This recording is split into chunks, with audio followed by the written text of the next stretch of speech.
Pessoal, tudo bem? Espero que sim, que esteja tudo bem com vocês, com a família de vocês. Hoje a gente vai conversar um pouquinho sobre o texto dramático. Na realidade, até hoje, até a nossa aula de hoje, nós já vimos 3 textos diferentes e que estão dentro dessa categoria, né, de texto dramático. Que textos foram esses que nós vimos? Primeiro nós vimos o texto do Jô Soares, Teatro do Absurdíssimo. E nesse texto, inclusive antes de ler o texto, eu pedi que vocês vissem um vídeo para conhecer um pouco, né, desse lado, desse aspecto, né, dessa formação de escritor do Jô Soares, né, porque além de ator, apresentador, enfim, de uma pessoa, né, que ficou durante muito tempo aí na televisão, desenvolvendo trabalho na televisão, ele também é escritor, né? Então nós vimos o texto dele, conhecemos um pouco da vida, né, e da obra do Jô Soares, naquele vídeo que a gente viu. Depois nós vimos o Bem Amado, né, do Dias Gomes, que nós conhecemos aí o famoso personagem Odorico Paraguaçu. Vocês também assistiram um vídeo que eu coloquei lá no WhatsApp para vocês. E por fim, nós vimos o texto do Shakespeare, né, William Shakespeare, e que é o Jardim dos Capuletos, né, Romeu e Julieta. Então, se a gente observar, o texto dramático ele se dá basicamente em que ambiente, em que espaço? No teatro, né? Ele é um texto encenado, ele vira cena, né? Seja no teatro e no caso do Bem Amado, né, do Odorico Paraguaçu, virou uma novela, certo? Então, para a gente continuar, eu vou pedir a vocês que coloquem lá na página 307, porque a gente vai dar uma olhada no que está aí no livro, porque aí, a partir desse capítulo, a gente começa a conceituar e conhecer a estrutura desse texto, tá? Então, a gente vai olhar o material aí do livro didático para poder acompanhar, e eu vou pedir a vocês que façam algumas marcações no livro. Lá na página 307, se for necessário, pausa um pouquinho o vídeo, para poder se localizar, encontrar a página e depois volta, tá bom? Página 307, o texto dramático, tópico 2. Desde que surgiu o teatro, texto e atores interagem para trazer ao público um grande espetáculo. Cenários bem construídos, personagens bem elaborados, trilha sonora precisa, né, a música, são elementos necessários para dar vida às histórias, né? A essas histórias que existem lá, que são elaboradas nesses textos. No início, os atores exclusivamente homens usavam máscaras para representar personagens masculinas e femininas. Se vocês observarem, tem até aí ao lado, né, a gravura, a figura dessas máscaras. Que máscaras eram essas? Né? Mas, com o passar do tempo, a presença de mulheres no palco foi permitida e as máscaras foram sendo abandonadas. No entanto, o cuidado com a apresentação nunca foi deixado de lado, né? Essa apresentação no palco, em cena. Para que as cenas sejam bem desenvolvidas, o texto teatral deve trazer, em detalhe, instruções sobre iluminação, cenários, figurino, até dicas sobre a movimentação e as emoções experimentadas pelo personagem no palco. Então, todos esses detalhes fazem parte do texto dramático, tá? Ele é um texto que serve como base para uma encenação. Muitas vezes, né, um percentual significativo e maior no teatro, mas também, né, como a gente viu lá no Bem Amado, isso pode acabar, né, indo para a TV, enfim, sendo encenado numa novela, numa outra, né, produção que não seja só, né, no espetáculo teatral. Lá no item 2.1, a gente vai ver aí um pouquinho da estrutura do texto dramático. Ainda nessa página 307, vamos lá? Os textos dramáticos são organizados em atos. Eu vou pedir a vocês que sublinhem essa palavra, atos. Foi?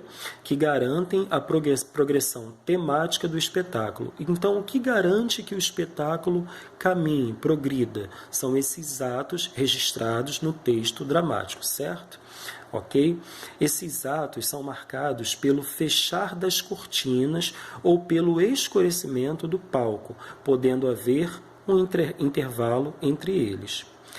Cada ato pode conter diferentes cenas, marcadas pelas entradas e saídas das personagens, ou quadros, quando há necessidade de troca de cenários. Nem sempre essa divisão é visível para o público, mas as marcações específicas devem figurar, ou seja, devem estar contidas, registradas lá no texto escrito, dirigida aos atores. Então, para que os atores tenham noção do que eles vão fazer durante o espetáculo, isso precisa estar muito bem detalhado, marcado através desses atos lá no nosso texto dramático. Tá claro? Aí para vocês, a gente já vai fechar. Vou pedir a vocês que coloquem lá na página 308, para a gente poder dar uma olhadinha aí no item 2.2, os turnos da fala e as marcações cênicas. Eu vou pedir a vocês que sublinhem a parte principal. O texto dramático, acompanhem comigo, prevê a interação direta entre as personagens sem interferência de um narrador. Ou seja, a partir do momento que o ator conhece aquele texto, ele não precisa que alguém narre a história para que ele produza, né, os seus efeitos, os seus movimentos. Ele conhece o texto e, sabendo as marcações, sabendo os atos, ele sabe exatamente o momento que ele vai precisar falar, se movimentar, fazer a parte dele na cena.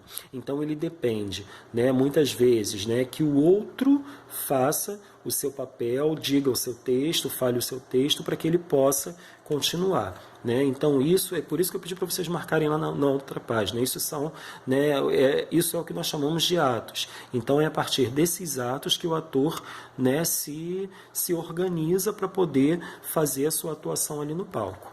Ok? Então, lá no item 2.3 agora, por gentileza, a linguagem e as marcas de oralidade. Não existe um padrão específico para a redação do texto dramático. O que isso quer dizer? Não existe uma linguagem específica, eu não preciso seguir necessariamente a norma culta. O que eu preciso fazer? Esse texto ele tem que estar de acordo com o público para o qual ele foi destinado. Né? Se é um público jovem, se a minha peça, se o meu espetáculo é direcionado a um público jovem, eu preciso ter uma linguagem no meu texto que alcance a essas pessoas que vão assistir. Não pode ser nada difícil, de difícil acesso, de difícil entendimento. Né? Os meus espectadores, eles precisam entender aquilo que está sendo dito. Então, essa linguagem precisa ser acessível.